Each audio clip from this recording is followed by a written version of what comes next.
12장 17절부터 21절 말씀입니다. 마태복음 12장 17절부터 21절 말씀입니다.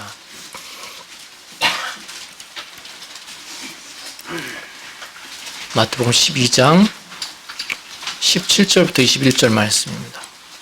길지 않기 때문에 다 같이 한 목소리로 함께 읽겠습니다. 이는 선지자 이사야를 통하여 말씀하신 바 보라 내가 택한 종 곧 내 마음에 기뻐하는 바 내가 사랑하는 자로다. 내가 내 영을 그에게 줄 터이니 그가 심판을 이방에 알게 하리라.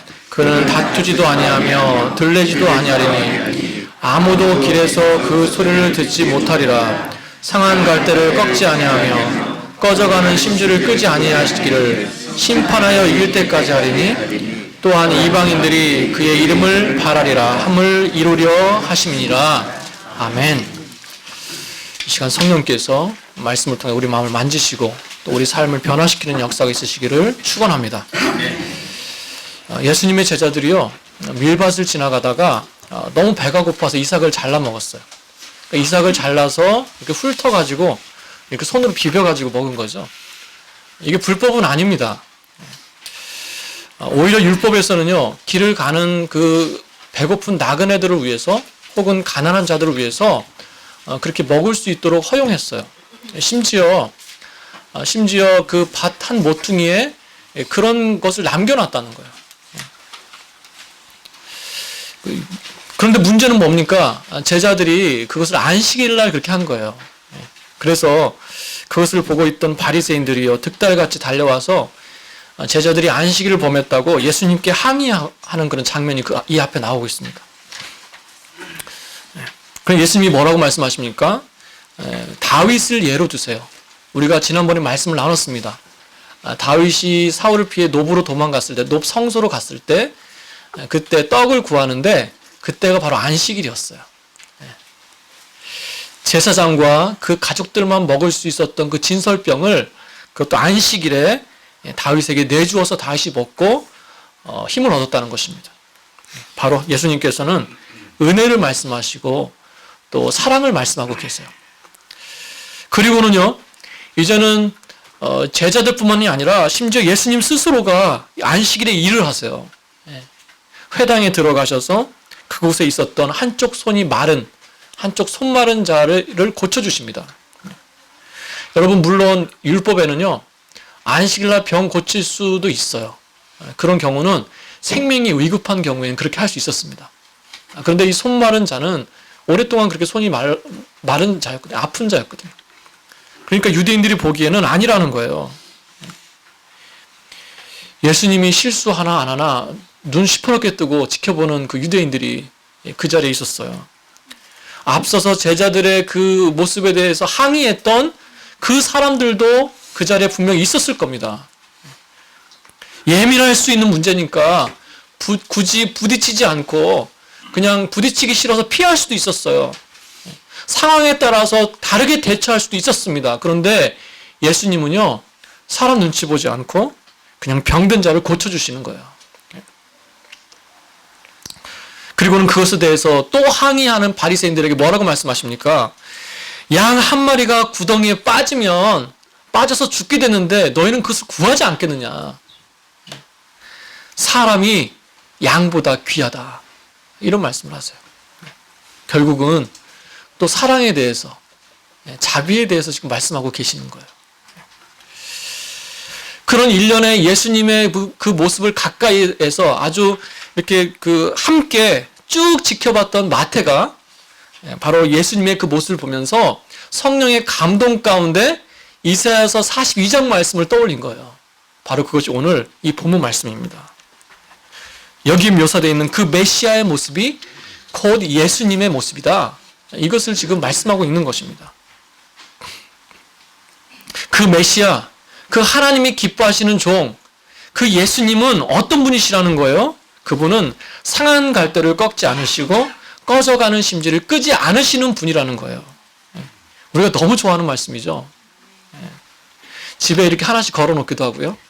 기도할 때마다 자주 등장하는 그런 인용하는 말씀이에요. 심지어 믿지 않는 사람들도요, 본인이 힘들고 어려울 때, 연약할 때 이걸 인용하는 그런 구절이에요. 왜 이 말씀을 우리가 그렇게 좋아하는 걸까요? 왜 그렇죠? 바로 그 상한 갈대가, 그 꺼져가는 심지가 나라고 생각하기 때문에 그래요. 나라고. 내가 정말 상한 갈대 같거든요. 꺼질 것 같이 연약할 때가 있어요. 심지 같아요. 그런데 그런 나를 버리시지 않겠대요. 얼마나 다행입니까? 얼마나 감사합니까? 그런 안도감과 위로를 이 말씀에서 우리가 받기 때문에, 나라고 생각하기 때문에 위로를 받는다는 거예요. 여러분 혹시 여러분 어리셨을 때 풀피리 만들어서 불어보셨습니까? 풀피리요? 예, 저도 생긴 것답지 않게 시골 출신이라 풀피리 만들어서 불었던 적이 있었어요. 이렇게 아이들하고 지나가다가 그 풀이 있으면, 그 풀피리 만드는 풀이 있죠? 그걸 뜯어서 뽑아서 잘라서 이렇게 입에 대고 소리를 내는 거죠. 예. 그래가지고 누가 소리가 잘 나나 이제 경쟁도 하고요. 그러다 어떻게 합니까? 그게 이제 잘 안 부러지면 막 버리고 다시 하고요. 아니면 들고 다니다가 입에 물고 다니다가 씨들어 버리고, 그러면 그냥 버리는 거예요. 예. 여러분, 그런데 오늘 말씀 속에 나오는 이 상한 갈대는요, 상한 갈대 피리를 의미한대요. 비슷해요. 예. 팔레스타인 지방에서는 목동들이 양을 치다가 주위에 널려 있는 것이 갈대니까 그 중에 갈대를 하나 뽑아가지고 피리를 만들어 불었다는 거예요. 그렇게 만들어 불고 다니다가, 가지고 다니다가 움직이고 활동하니까 부딪히고 금방 부러지고 꺾어지지 않겠어요? 그럼 어떻게 한대요? 주변에 널려져 있는 게 갈대니까 그 상한 갈대는요, 미련 없이 버리고 다시 생생한 갈대를 뽑아서 그걸 가지고 또 피리로 불었다는 거예요. 그게 당연한 거 아니겠습니까? 누가 그 흔한 갈대피리, 그 흔한 풀피리를 소중하다고 보관하고 이렇게 가지고 있는 사람이 누가 있겠어요? 여러분, 그런데요, 우리 주님은 그렇게 하시겠대요. 우리 주님은 그렇게 하시겠대요. 나라고 하는 존재를 꺾어진 갈대피리 같이, 시들어버린 풀피리 같이 그렇게 취급하지 않으시겠대요. 꺾어져서 연약하고 심지어 소리 나지 않아서 쓸모없어 보이지만 쓸모없다 이렇게 말씀하지 않으시고요, 오히려 나를 소중하게 간직하시겠대요. 왜 그러실까요? 이유는 딱 한 가지밖에 없습니다. 나를 쓸모있다, 쓸모없다로 평가하시는 것이 아니라 바로 나를 사랑으로 대하시기 때문에 그래요. 사랑의 가치로 평가하시기 때문에 그래요. 쓸모의 가치가 아니라는 것입니다. 여러분, 다른 사람들 말할 것도 없어요. 내가 나 스스로를 보면 내가 봐도 참 많이 부족한 사람 아닙니까? 참 이렇게 흠이 많은 사람이에요. 그러니 내가 봐도 내가 부족한데 완전하신, 온전하신 하나님이 볼 때 내가 얼마나 부족하겠어요. 얼마나 흠이 많겠어요. 여러분, 그런데 그 하나님께서 나라고 하는 사람을 가치로 평가하는 것이 아니라 사랑으로 대하시겠대요.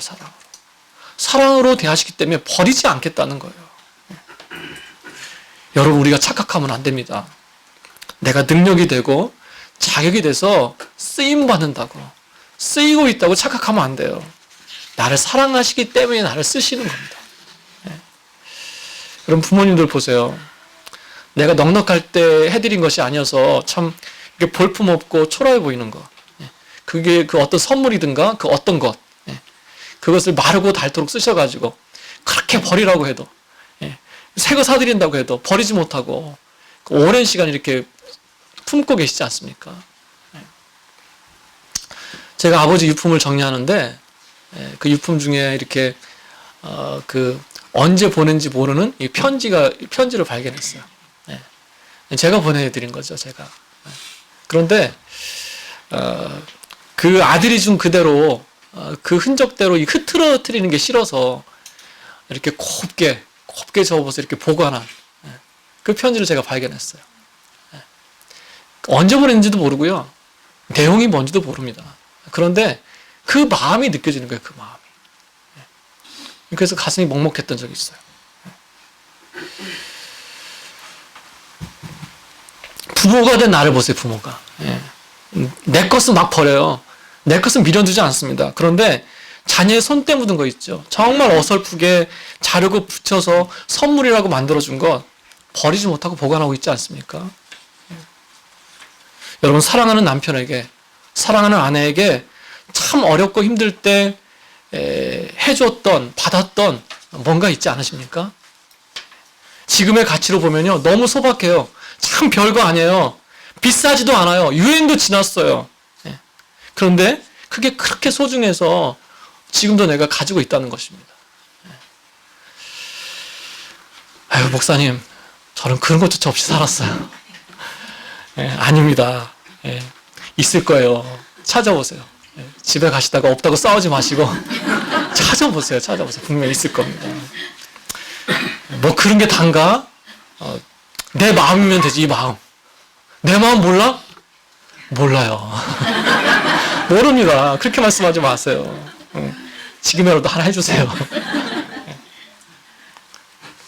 별게 아닌 게 그렇게 소중해요.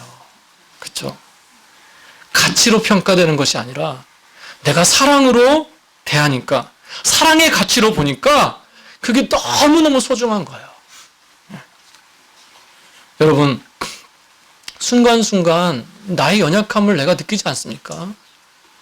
그것은 나도 알고 그도 알고 가까운 사람도 알아요. 나의 부족한 모습은요, 가까운 사람도 잘 압니다. 안 보고 싶은데 자꾸 그게 느껴져요. 드러나요. 뒤돌아보면 참 부끄럽습니다. 그리고 내가 부족한 것으로 끝나면 그래도 괜찮겠는데 그런 나의 연약한 모습 때문에 자꾸 가까이 있는 사람들이 힘들어요. 아파요. 그것이 쓴뿌리처럼 자꾸 반복되고 그걸 느낄 때마다 내가 참 미안하고 괴로운 마음이 듭니다. 그런데 그런 나를 우리 아버지께서는 품으시겠다는 거예요. 알고 품으시겠대요. 놓지 않으시겠대요. 왜요? 나를 사랑하기 때문에, 나를 사랑의 가치로 보기 때문에 그렇게 하시겠다는 거예요. 너무 감사하지 않습니까? 너무 다행이죠. 너무 감사해요. 그런데 그런 생각을 해봅니다. 나는 그런 존재인데, 그렇게 사랑받은 존재인데, 반대로요, 그런 나는 다른 사람에 대해서 어떻게 생각하고 있느냐는 거예요. 어떻게 대하고 있는가. 꼭 사람만 얘기하는 것이 아닙니다. 그 어떤 일, 환경에 대해서 어떤 모습으로 대하고 있는가. 그 사람이 혹은 그 일이 나에게 쓸모 있는가 없는가로 혹시 판단하고 있는 건 아닌가. 여러분, 만약 그러고 있다면 우리는요, 오늘 지금 이 말씀 속에 예수님께 항의하고 있는 그 바리새인들의 자리에 서 있는 거예요. 여러분, 우리가 쓸모 있고 없음으로 우리의 가치를 평가한다면 우리 중에 용납하고 기다려주고 품어줄 만한 것들이 얼마나 있느냐는 거예요. 없습니다. 세상은요, 우리를 쓸모의 유무로 판단해요. 그리고 그 능력대로 차별합니다. 하지만 믿는 우리는, 그런 하나님의 사랑을 받아서 알고 있는 우리는요, 그렇게 살면 안 된다는 거예요. 그걸 당연히 여기면 안 된다는 것입니다. 너무 이상적인가요? 너무 현실적이지 못한가요? 아닙니다. 분명한 것은요, 그 사랑을 모르는 사람처럼 살면 안 된다는 거예요. 사랑의 가치로 보는 것, 사랑으로 대하는 것. 나는 다르다. 그게 교만한 거예요. 여러분, 율법 맞습니다. 율법이 우리에게 필요합니다. 필요해서 주셨어요. 틀리지 않습니다. 그러나 사랑으로 되어지는 것이 아니라고 한다면 맞지만 틀릴 수도 있어요.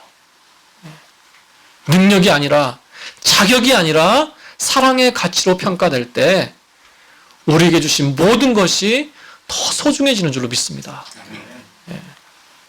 죄송할게요, 여러분. 앞으로 교회가 성장하면요, 질서가 필요할 거예요. 그죠? 조직도 필요할 거예요. 어떤 규칙이나 룰도 필요할 겁니다. 저도 그게 필요하다고 생각해요. 그것도 교회에 있어야 됩니다. 그러나 제가 간절히 원하는 것은 그것이 우리에게 필요하지만 그것보다 우선시 되는 것이 꼭 우리에게 있다는 것을 기억해야 된다는 거예요. 저는요, 사모하기는 이거 하나만큼은 반드시 열어놨으면 좋겠어요. 이거 하나만큼은. 바로 은혜의 문이에요, 은혜의 문. 서로 용납하고 사랑하는 은혜의 방법을 찾는 거죠. 공의도 필요하지만, 질서도 필요하지만, 은혜가 항상 흘렀으면 좋겠어요, 은혜가. 가치가 아니라 사랑으로 대하고, 사랑으로 평가하려고 노력하는 것. 내가 때로는 부족해서 그렇게 하지 못할 때도 많지만, 어떻게든 내가 은혜의 방법으로 하려고, 사랑의 가치로 내가 보려고 하는, 노력하는 그 모습. 그것이 우리 교회에 흘렀으면 좋겠습니다. 그것이 하나님께서 우리를 부르신 이유예요. 그 문을 꼭 열어놨으면 좋겠습니다. 그것이 바로요, 세상의 모임과 교회와 다른 점이에요. 교회는 그 은혜가 있어야 되는 것입니다. 그 용납함이 있어야 돼요. 그래야 교회인 것입니다. 율법도 있지만 사랑의 가치가 앞서는 저와 여러분 되시기를 주님의 이름으로 축원합니다. 아멘. 여러분, 사랑으로 대하면요, 변하게 돼 있어요. 가늠한 여인이 있었습니다. 누가 봐도 비난받아 마땅하고 쓸모없다고 말할 수 있는 그런 여인이었어요. 그래서 그 쓸모없는 여인의 존재 자체를 율법 아래 지워버리려고 했어요. 사람들이 돌로 쳐서 죽이고 없애버리려고 했습니다. 누가 이 여인을 하나님의 사람으로 쓸 생각이나 했겠어요? 그렇지 않습니까? 누가 용납할 생각이나 했겠습니까? 그런데 예수님께서는요, 이 가늠한 여인도 소중하게 여기십니다. 뭐라고 하십니까? 나도 너를 정죄하지 않을 거니까 이제는 다시 가서 다시는 죄 짓지 말아라. 상한 갈대를 품듯이 품어주셨어요. 결국 그 여인은요, 죽도록 예수님을 따르고 충성하는 그런 충성된 사람이 됐습니다. 많은 사람들이요, 예수님이 십자가 지실 때 예수님을 배신해서 떠나갔어요. 떠나갔습니다. 그런데 이 여인만큼은 예수님이 십자가에 못 박히실 때도 그 바로 밑에 가서 가장 가까이에서 끝까지 임종을 지키는 그런 여인이었어요. 그런 여인이 됐어요. 어떻게 변했습니까? 어떻게 이렇게 변했습니까? 사랑의 가치로 대하니까. 사랑으로 대하니까 그 여인이 변하고 그 존재 가치가 높아졌다는 거예요. 여러분, 사랑으로 대하면 살아나는 줄로 믿습니다. 사랑으로 대하면 변하는 줄로 믿습니다. 어떤 분을 귀하게 만들어주고 싶으세요? 그러면 그 사람을 사랑하면 됩니다. 그 사람을 소중히 여기면 돼요. 여러분, 남편을 높여주고 싶어요? 그럼 남편을 존경하고 사랑하면 됩니다. 아내를 귀하게 여기고 싶으세요? 사랑하면 됩니다. 옆구리 툭툭 치지 마세요. 들으라고. 집에 가시면서 오늘 특별히 다가온 부분 없어? 이렇게 물어보지 마세요. 나를 보세요, 나를. 이렇게 말씀하는 저도 찔리는 부분이 많아요. 존귀 여기고 싶으면, 높여주고 싶으면 사랑하는 거예요. 나를 보세요. 나도 상하고 초라한 갈대였지만 아버지께서 나를 사랑해 주시니까 내가 존귀한 자가 됐습니다. 가치가 높아진 자가 됐어요. 나도 아버지 앞에서는 상한 갈대이겠건만, 그래서 버림받기를 원치 않고 있건만, 그런 나는 살아가면서 나 아닌 다른 상한 갈대를 분별하는데 너무 냉정한 거예요. 그 누군가도 분명히 하나님 앞에서는 상한 갈대이겠건만 나는 너무나도 냉정하더라는 것입니다. 그에게 혹은 어떤 그 일에 문제가 있다라고 한다면 맞아요. 아마도 문제가 있을 겁니다. 문제가 있을 거예요. 그런데 그 참 힘들고 어려운 문제, 그것을 어떻게든 은혜로 풀어가려고 하고 사랑으로 품지 못하고 사랑으로 노력하지 못하는 그런 나도 문제가 있는 거예요. 그렇지 않습니까?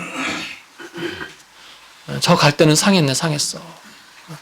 저 갈대는 찢어졌네. 이 갈대는 그래도 한동안 쓸만하겠어. 근데 소리가 나지 않네. 모양이 별로야. 바로 그것이 우리의 모습일 때가 있더라는 것입니다. 여러분, 하나님께서 기뻐하지 않는 모습인 걸 우리가 알아요. 내가 그렇게 하면서도 이건 아니라는 것을 느낍니다. 여러분, 그런데 해요. 또 그게 우리의 죄성이고 우리의 미련함이에요. 분명한 것은 아버지 하나님께서 우리에게 보여주신 사랑이 아니라는 거예요. 그거예요. 나를 그런 식으로 대하지 않으셨어요. 누군가 힘들게 하는 사람이 있습니까? 그 사람을 나에게나 내 일에 있어서 쓸모의 가치로 평가하는 것이 아니라 사랑해야 될 대상, 사랑하기를 힘써야 될 대상으로 대하시길 바랍니다. 곧 사랑의 가치로 평가하면 우리도요, 연약한 우리도 예수님처럼 용납할 수 있게 될 줄로 믿습니다. 저는 이런 변화가, 이런 살아남이 우리 새소망교회와 또 여러분과 여러분의 가정에 있으시기를 간절히 주님의 이름으로 축원합니다. 아멘. 두 번째로요, 꺼져가는 심지가 나와요. 꺼져가는 심지. 여러분, 등잔에 기름이 닳으면요, 그 어떤 순간부터 이 검은 끄름이 생기기 시작합니다. 그런데 사람들은요, 그 그름이 생기는 것이 심지의 탓으로 생각한다는 거예요.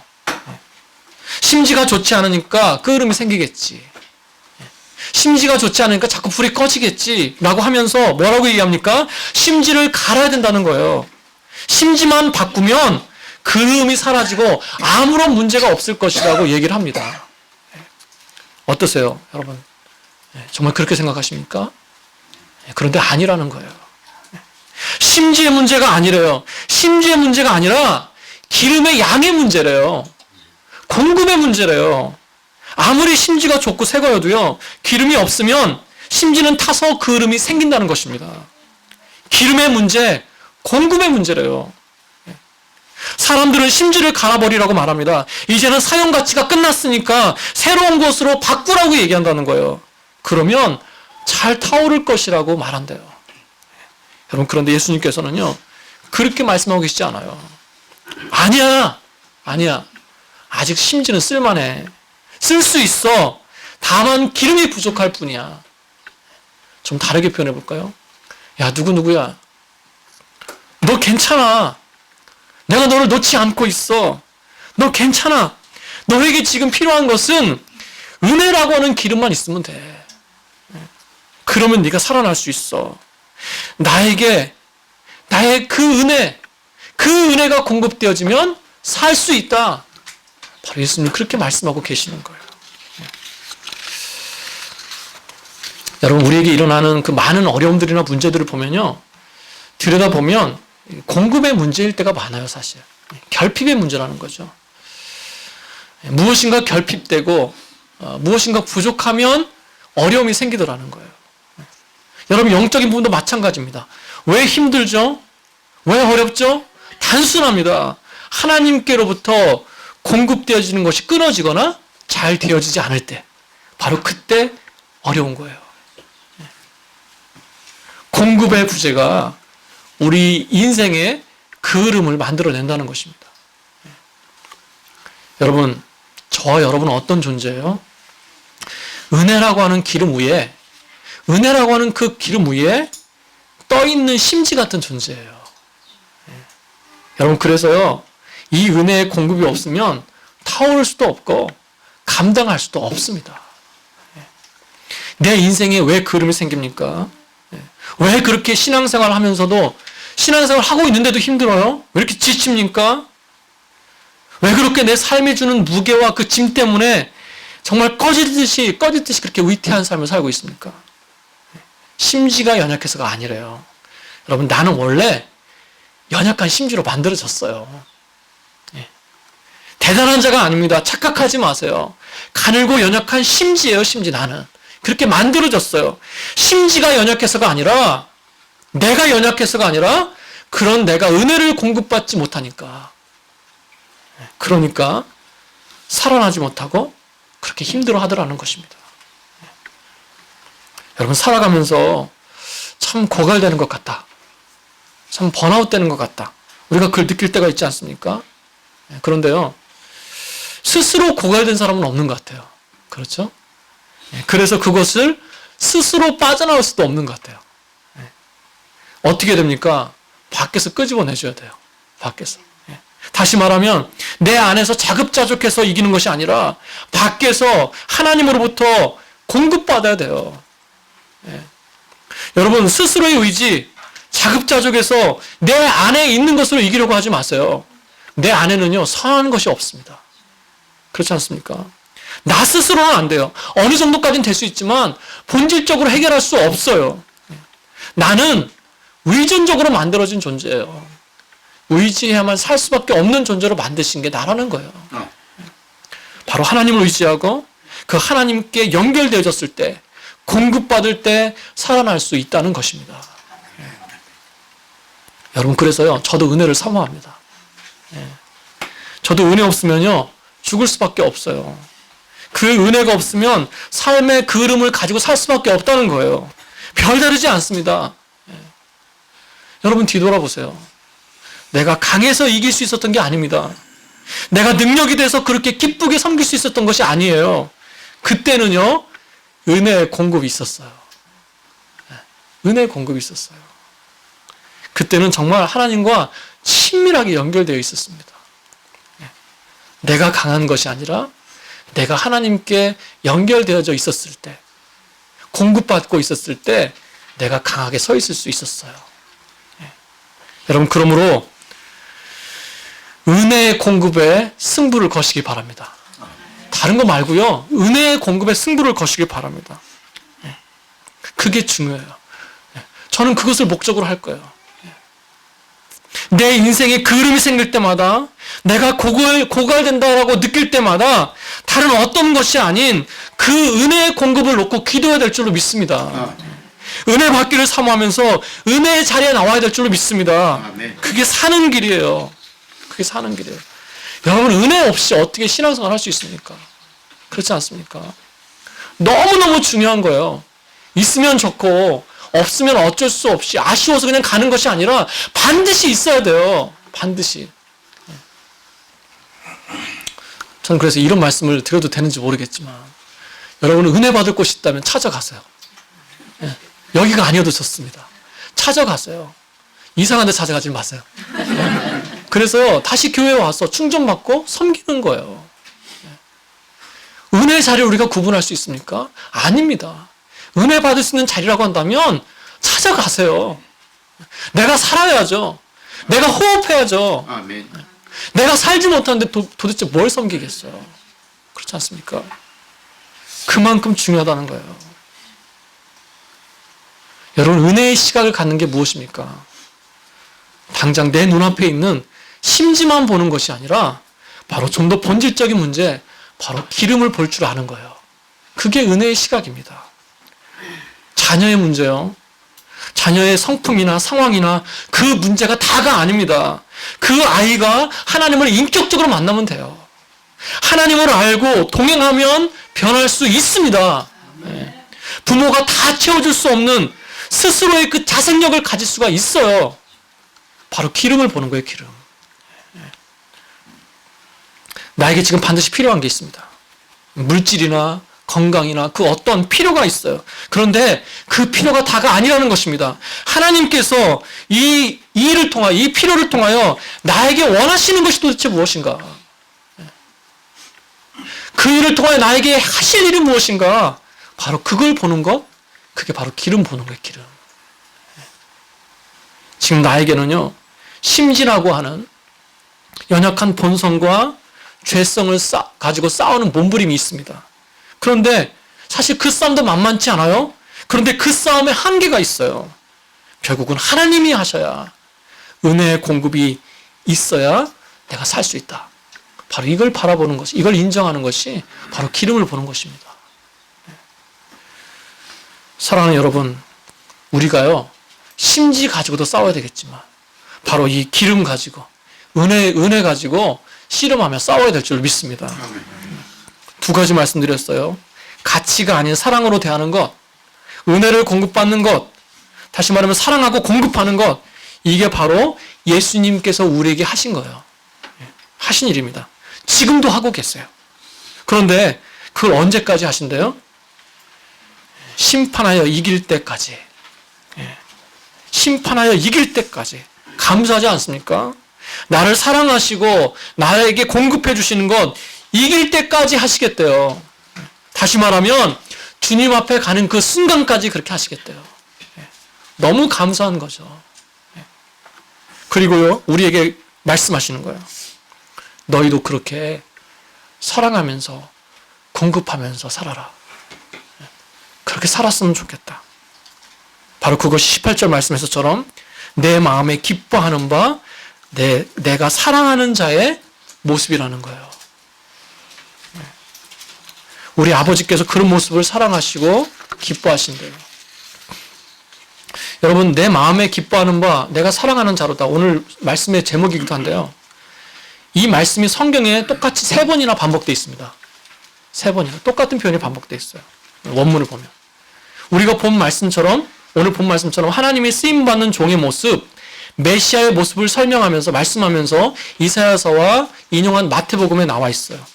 그리고 또 한 번은 어디에 나오냐면 예수님께서 이제 본격적으로 메시아 사역을 시작하실 때, 다시 말하면 공생애를 시작하시기 전에 요단강에서 세례 요한에게 세례 받으실 때 그때 하나님께서 똑같은 말씀을 하세요. 마지막으로 또 한 번은 어딘 줄 아세요? 이제는 예수님께서 예수님의 공생애가 끝날 때쯤에 3년의 끝쯤에 어떻게 하십니까? 예수님께서 그러니까 십자가 지시러 가기 직전이죠. 어디에 가셨죠? 변화산에 가십니다. 변화산에 가셔서 영광스러운 몸으로 변화되었을 때 똑같이 표현하세요. 하나님께서 또 내 사랑하는 자, 내 기뻐하는 자다. 내 사랑하는 아들을 기뻐하는 자다. 이렇게 말씀하십니다. 3번을 성경에서 3번을 반복하고 있는데 재미있는 특징이 있어요. 자세히 보면요. 그렇게 말씀하실 때마다 특징이 있는데 바로 그 맡겨진 사명을 감당할 때마다 강조하세요. 그 맡겨진 일을 감당할 때, 다시 말씀드리면요, 순종할 때. 하나님께서 원하시는 그것, 말씀하시는 그것을 순종할 때마다 내가 기뻐한다, 내가 사랑한다, 그렇게 반복하시는 거예요. 강조하시는 거예요. 그리고요, 그때를 보면 마치 예수님을 보면요, 그때를 보면 마치 순수히 끌려가는 양같이 정말 겸손하고 겸손히 순종해서 나갈 때마다 그런 말씀을 하세요. 세례를 주셔야 할 분이 오히려 세례 요한에게 세례 받을 때, 너무 겸손할 때, 순종할 때, 여러분 참 의미 있지 않습니까? 저는 오늘 이 말씀을 통해서 이렇게 말씀드리고 싶어요. 우리가 나에게 맡겨진 그 사명, 그것이 비록 작을지라도 그것을 내가 감당할 때 하나님께서 기뻐하십니다. 그럼 그 사명은 무엇입니까? 예수님처럼 겸손하게 진실하게 나에게 허락한 사람에 대하여, 그 어떤 한 영혼에 대하여 내가 사랑하고 공급하는 그 소박한 사명을 감당하는 거예요. 그럴 때마다 하나님께서 뭐라고 하신다고요? 참 내가 너 때문에 기쁘다. 참 내가 너를 사랑한다. 내가 너를 선택하길 참 잘했다. 택하길 잘했다. 바로 그렇게 말씀하신다는 것입니다. 저는 그래서요, 저 스스로를 비롯해서 여러분에게 도전하기를 원합니다. 우리가 아버지 하나님을 기쁘게 하면서 사는 것이 우리의 목적 아니겠습니까? 우리가 아버지께서 내가 너 때문에 너무 기쁘다, 내가 너 때문에 춤춘다, 너무 사랑한다, 이 말 듣고 싶지 않습니까? 스바냐서 3장 17절 말씀처럼 너로 말미암아 기쁨을 이기지 못하고 덩실덩실 춤을 추고, 누가복음 15장에 나온 돌아오는 아들을 보면서 막 춤추며 잔치 베풀었던 그 춤추는 그 아버지 같은 하나님, 그 하나님을 우리가 보고 싶은데, 그렇다면 우리가 예수님처럼 내 삶 속에서 허락하신 사람에게, 허락하신 환경 가운데 사랑하고 공급하며 살아가야 될 줄 믿습니다. 그게 우리가 해야 될 거예요. 참 쉽지 않죠. 그죠? 말은 쉬운데 쉽지 않아요. 여러분, 그래서요, 바울은요, 어떤 인간적인 한계에 부딪힐 때, 그리고 성도들에게 높은 말씀의 기준과 가치를, 말씀을 전할 때마다 항상 강조했던 게 있어요, 바울은. 바로 성령님을 의지하라는 것입니다. 성령님을 의지하래요. 나의 힘으로 할 수 없을 때, 내가 할 수 있는 그 한계에 부딪힐 때 성령님께서 도와주시기를 기도하고 의지하라는 거예요. 오늘 말씀도 보세요. 다투지 않고 온유하기 전에, 상한 갈대를 품고 꺼져가는 심지를 품기 전에, 사랑하고 공급하기 전에 뭐부터 부어주세요? 18절이죠. 내가 내 영을 그에게 줄 터이니. 성령의 기름 부으심을 먼저 주시길 원하신다는 것입니다. 그래야만 우리가 감당할 수 있다는 것을 하나님은 아셨어요. 성령께서 역사하시면 20절 이길 때까지 감당할 수 있는 줄 믿습니다. 아멘. 사랑할 수 있는 힘, 공급할 수 있는 능력을 우리에게 주시는 줄 믿습니다. 아멘. 사랑하는 성도 여러분, 아무쪼록 오늘 말씀처럼 쓸모 있고 없음에 가치나 자격이 아닌 사랑으로 대하시고 사랑으로 섬기길 힘쓰는 노력가는 그런 저 여러분 되시기를 축원합니다.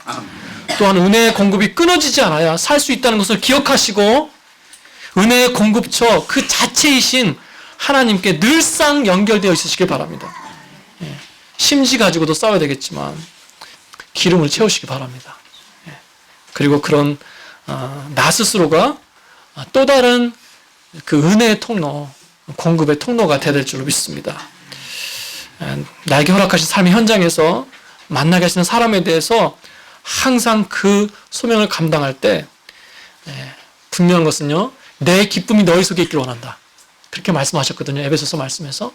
내 기쁨이, 세상에서 주는 기쁨이 아니라 하나님이 주시는 나에 대한 그 기쁨을 나도 함께 누리고 갈 수 있는, 느끼고 갈 수 있는, 그래서 살아가는 게 참 행복하고 기쁜 그런 저 여러분 되시기를 주님의 이름으로 축원합니다. 아멘. 우리 찬양 하나 하죠. 우리 아까 불렀던 아버지 사랑합니다. 230장이에요. 아버지 사랑합니다. 아버지 경배합니다. 성령님, 예수님 사랑합니다. 경배합니다. 내가 사랑할 수 있어야 돼요. 내가 사랑해야 내가 하나님의 사랑을 입은 자로 하나님을 사랑할 수 있어야 또 다른 사람도 사랑할 수 있습니다. 그런 힘과 능력을 주시는 거예요. 우리 말씀을 생각하면서 이 고백이 나의 고백이요 나의 사모함이 되기를 원하면서 우리 한번 이 찬양하겠습니다. 아버지 사랑합니다. 아버지